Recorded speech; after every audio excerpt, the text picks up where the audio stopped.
What can be said about the Honda Goldwing that has not been already said? It was made right here in America. 1998, the Goldwing 1500 Winnebago, perched atop this 34-year-old icon of luxury touring. This is a 1993 Honda Goldwing Aspencade. Computer-aided design also played an important role in controlling airflow. With the GL1500. Now this is the Goldwing as we know it. This is the most recent Goldwing GL1500. Many simply call it the Wing.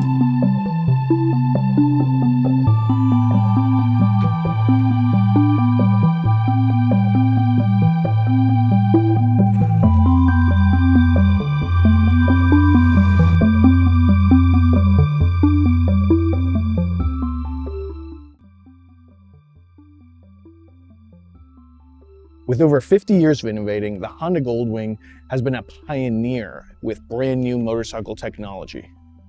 It started with the naked GL1000 that released in 1975. But the fans of this beloved bike did all of the innovating for Honda. They created aftermarket fairings and bags, really turning the Goldwing into a real touring bike. The GL1100 would come out in two models, the standard or naked, and the interstate model, which came fully faired and ready to tour right out of the factory. The 1100 was made between 1980 and 1983.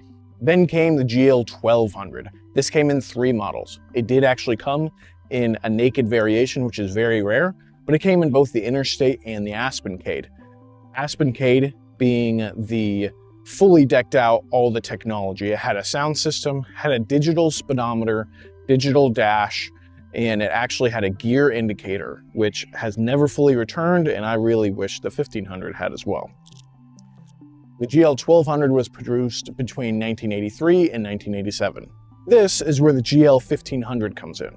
If you notice, the previous models only stuck around for about 5 years or so. Lots of technology was developing very quickly, and Honda was trying to decide what the Goldwing is and what it was going to be at that time.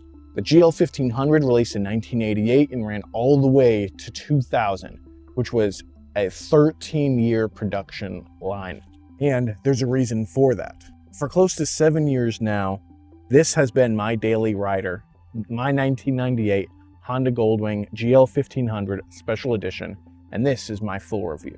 Most GL1500s have very similar features, and there's only small changes. There were 3 different models GL1500, 4 actually. You had the interstate model, which was the base. You had the Aspencade, the 25th year anniversary, and the SE, the special edition. That's what this is. The GL1500, compared to other Goldwings, even the 1200 really, it has a very distinct 1980s retro vibe. Although it did run all the way through the 90s and to the year 2000, the main body, the style did not change from 1988. It gives it a very unique style, and you can't unsee the GL1500 when you see it out in public. I personally love the look. When I bought this bike, I was only 22 years old. I just came from my GL1200, which had some electrical issues. I had that for about 1 year. I bought this on Facebook Marketplace for $3,500 with about 90,000 miles on it from an owner that took very, very good care of it. The first big part of this motorcycle that everyone talks about is the size, and it is real. Coming from my GL1200, the 1500 is significantly bigger. It's wider, it's heavier, everything about it just feels much larger. It can be a detriment and it can be positive. On the positive side, you have all of this luggage capacity, which I've used and I still use to this day. Especially when I was active duty, I was in the Army, I would have morning PT, I would need to bring tons of stuff with me. I had to have my uniforms, I was bringing my lunch, I usually had a backpack. Then when I was in the National Guard, I would actually load up this passenger seat with 2 big green duffel bags. I'd have my rucksack on the rack in the back, and I would ride an entire hour to drill, and it never did me wrong. It's always been able to carry what I need to carry. I'll do grocery shopping with it, and the size is great. In addition to the size being a positive, riding 2 up on this motorcycle, is phenomenal. The passenger, especially on mine, they got armrests, they got speakers, they got cubby holes, they have handles. If you have a partner who may be iffy about riding on the back of a motorcycle, or if you have a buddy who wants to ride on the back of a motorcycle, this is the way to do it. They're gonna feel a lot more confident, and you as the rider is gonna feel more confident knowing that they're comfortable and they're not gonna fall off of the back. And with the weight of the motorcycle, your passenger the passenger's movements will make less of an effect on you as you ride. My car, multiple occasions, it was either in the shop or at one point in time, it was in an accident and I had no use of it. My bike was my primary transportation. It never failed me. And having a bike that can go through anything and you need to use it as your primary form of transportation, the Goldwing is the way to go. The size can be an issue, especially the seat height is somewhat high, which can be adjusted with the adjustable suspension. It is a very wide motorcycle. You're needing to spread your legs quite far. And even for me, I'm 5'11". You know, there's times I don't necessarily flat foot this depending on how I have this suspension. And for a bike this heavy, if you can't flat foot it, you might not have a ton of confidence with it. Another thing about the weight, when you're moving, you really don't feel it. And that's something everybody says. That's something all the other reviews you see, they're going to say that, right? Because that is what it was designed to do. But if you stop at a light and if you're not prepared, if your front end is just a little bit turned and you hit that front brake, it's very unforgiving. It's a heavy bike and it will go down quick if you are not holding it up properly. If you stop at a light and there's sand or so there's some wet paint or anything, sometimes it can be hard to hold it up and it can be kind of scary. I've made some wobbles in the past. Although I have never dropped the bike anywhere in public, I have dropped it parking it on a hill, and I have dropped it at the gas station because I thought the kickstand was down. Does this bike need a 1500 cc's? And I think it does. It helps for various reasons. I have a trailer hitch. Imagine this being fully packed with a passenger and me, I'm kind of heavy, and you're doing highway miles. You don't want to be stressing the engine for hours and hours and hours on those highway miles. And I think it's one of the reasons they are built like a bullet, because this bike is made to go on long trips. This is made to run forever. So when you have an engine that's built for touring, it's just gonna last you a long time. And I think the reliability of these motorcycles is why there's so many die-hard motorcycle fans to this day. If you weren't able to ride any of those 40-year-old bikes, nobody would be a fan. But all of those are still running, and the number of Goldwing owners just continues to grow and grow. You can buy a GL1500 for $2,000, and chances are it's gonna run very well. The ergonomics and the feel of the Goldwing is my favorite part of it. As you can see here, I'm gonna hop on. The Goldwing has a very neutral riding stance. You can see that my upper body goes straight down. My knees are close to a 90-degree angle, and then I go down to the foot pegs. It's a very comfortable seating position. You're not hunching over like this. If you had forward controls, you'd be hunching over like that. And of course, it's not like a sport bike where you're leaning forward. Now, another good thing about that is it's very good on your back and your lower back because you're sitting upright. And yes, that is good for long rides, but it's also good for around town and any other kind of riding. Another thing, the handlebars. It's a big bike. You really want to be able to have a lot of control. The handlebars are nice and wide, and they come right up to you. They're just a little bit below your arm. I'm not stretching my arms out up here. My hands aren't down here. My hands aren't down here. There's absolutely no weight on my wrists. You can relax and control the bike through the handlebars. The ergonomics is something basically every Goldwing has down pat. And it's one of the reasons why I'm just a Goldwing lover. My 1200 and the 1100 that I've ridden both have the exact same seating position, and it's absolutely phenomenal. In addition to the ergonomics, the feel of the motorcycle and the engine is phenomenal. It's very, very smooth. I'm sure you guys have been sitting next to a Harley rider at a stoplight, and just the idle speed of their bike is so loud you feel vibrations through your body next to them. There's really loud bikes that'll drive past your car and you'll feel vibrations through your car. I have no idea how they ride that. I imagine it absolutely destroys their ears. But for me, what I want is a nice, quiet bike because I want to listen to the birds. I want to listen to the wind. I want to enjoy everything around me. And if you're going on a longer ride and you want to listen to some music or you have a Bluetooth helmet, I don't want to be blasting that music to be able to hear it over just the sound of the engine. There's enough noise coming from the wind that is damaging to your ear. I don't think you need to add a super loud engine on top of that. The smoothness with the 6 cylinders and the 1500 cc's, the smoothness and the power is where it's at. This is a fast bike, don't get me wrong. And coming from my 750 Yamaha Virago, which was my very first bike, when that was on the interstate, there were so many vibrations going through the foot pegs and going through the handlebars.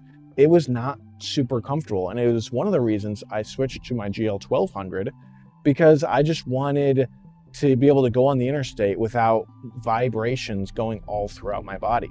With that, if you're going on a long ride, you want to be comfortable and you don't want all those vibrations running through your body.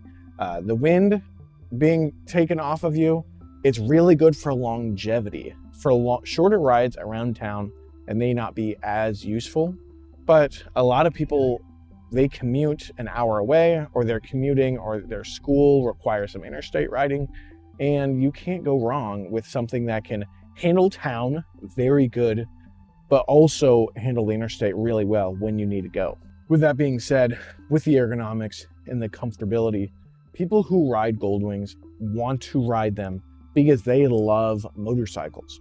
This, in the comfortability, the form factor, it allows you to ride in the most amount of circumstances possible, allowing you to, at the end of the year, have more miles down and more miles ridden than somebody on a naked bike would have.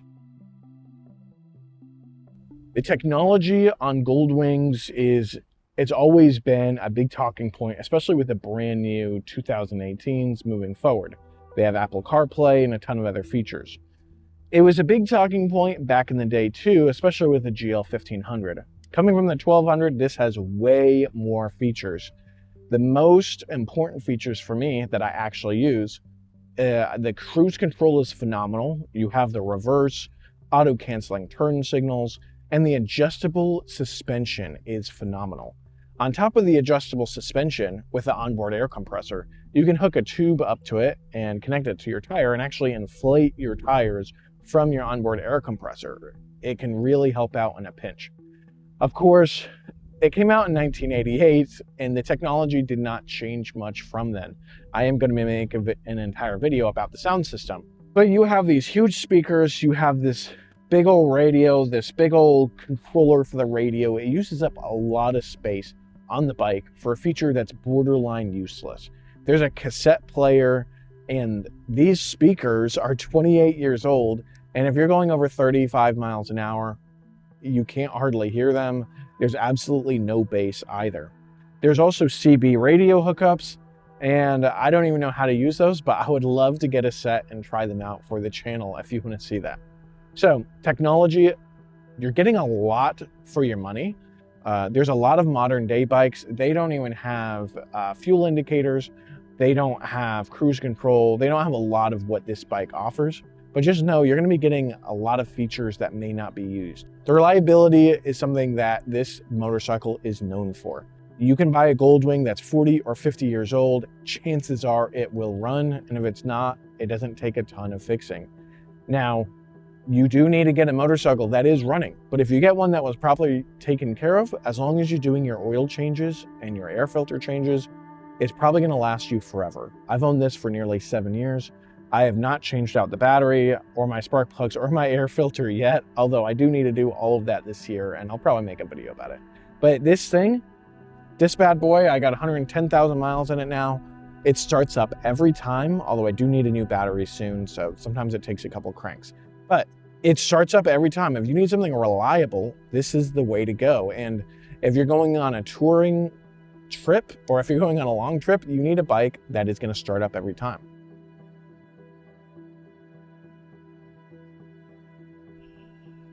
There are two major downsides to specifically the GL1500. One of these is it's a very hot motorcycle, and it is carbureted, so that is something you need to think about.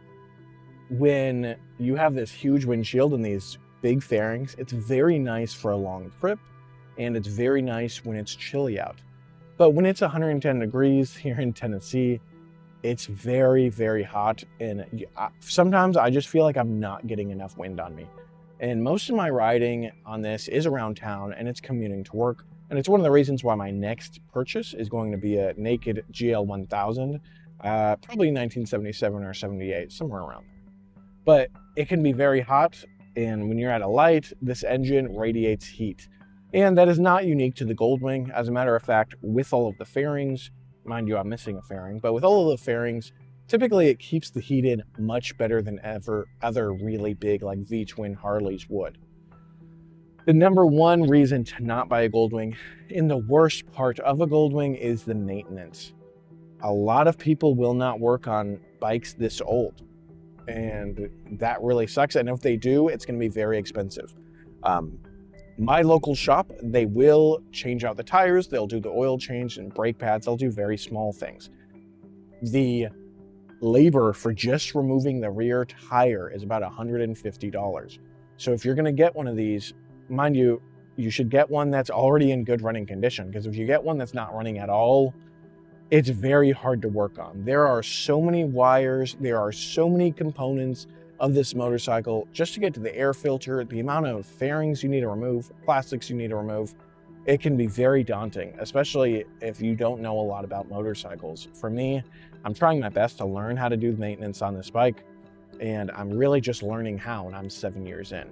That being said, they are built like a machine, and it's probably not going to need a ton of work if you get one that was taken care of. And it's quite easy to find bikes that are very well taken care of. A lot of people who ride Goldwings, they've upgraded by now, and this thing brand new was nearly $40,000. So people took good care of them for the most part. So if you guys are looking for one, I hope you find one. Leave in the comment section below what you paid for yours, how long you've been riding, and what you think about the GL1500. In conclusion, obviously, I think this is a great bike, but it's not for everybody. You know, some people really want the naked appearance. Some people really want all of the wind on them straight up. I like my face not getting beaten up. I like to be able to relax, and this is going to be the bike for me. I'm probably going to keep it forever. Even if I get an 1800 or 2018 Goldwing, I'm probably going to hold on to this just so my brother has a bike to ride if we go on a trip. And I'm not going to get probably more than $2,000 for this if I sell it, so I just don't really find it worth it. But thank you guys for watching. My channel has been doing great over the past couple days, and I really appreciate you. Go ahead and subscribe and watch another video.